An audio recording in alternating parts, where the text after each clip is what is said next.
In the 1920s, cars with two different colors of paint were popular. Unfortunately, this made life difficult for car painters.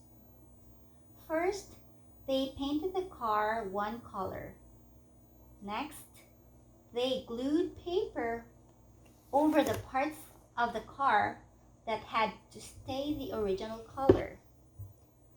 Finally, they painted the car a second color.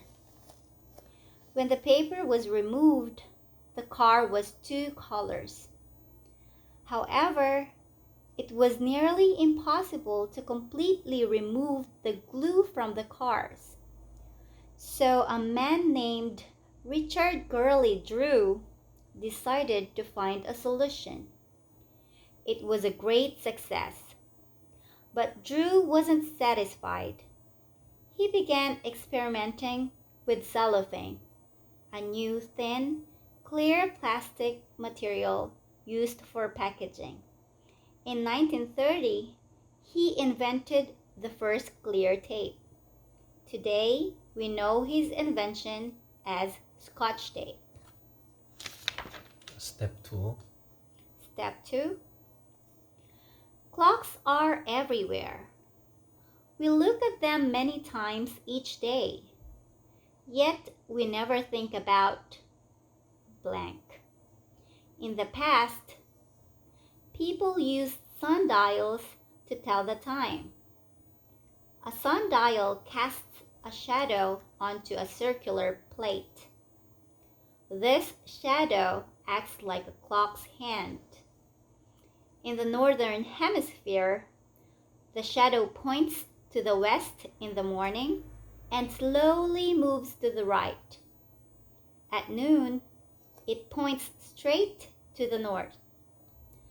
The shadow keeps moving to the right throughout the day.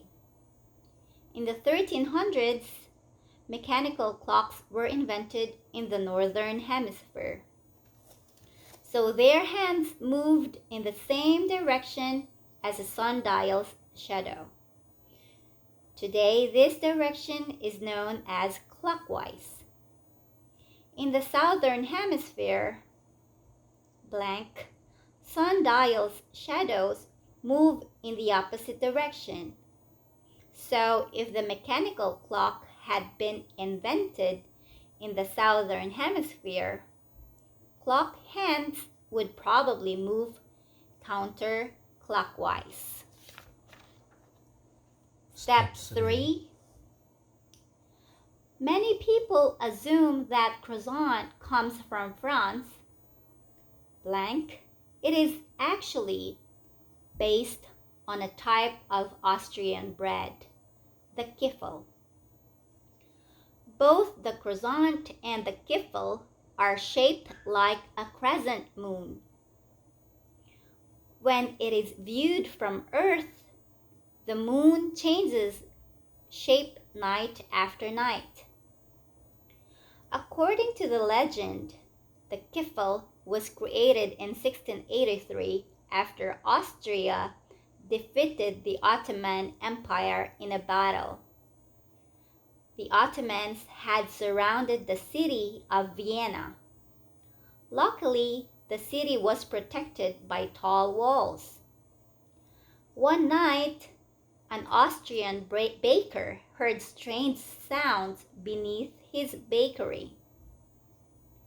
He realized the Ottomans were digging a tunnel under the city walls. He quickly alerted the Austrian soldiers. The tunnel was destroyed and the city was saved.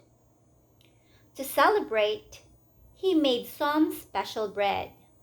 It was shaped like the moon on the Ottoman Empire's flag.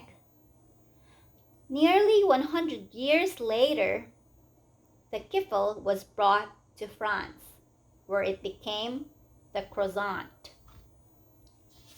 Step 4. When two people meet, they often shake hands. Today, this seems perfectly normal. But why did people start grabbing each other's hands and shaking them in the first place? It is believed that it started in ancient times. Many of these paintings show soldiers. Paintings from as early as the 5th century BC show people shaking hands. So some experts think shaking hands was a way of checking for weapons. A person with a weapon in his or her hand couldn't grab another person's hand. Also, people sometimes hid weapons in their sleeves. If someone did this, moving the person's hands up and down would reveal the weapon. Since people usually carried weapons in their right hands, it was common to always use the right hand in a handshake. Eventually, this became a gesture of peace between two people who were meeting. Done. Thank you.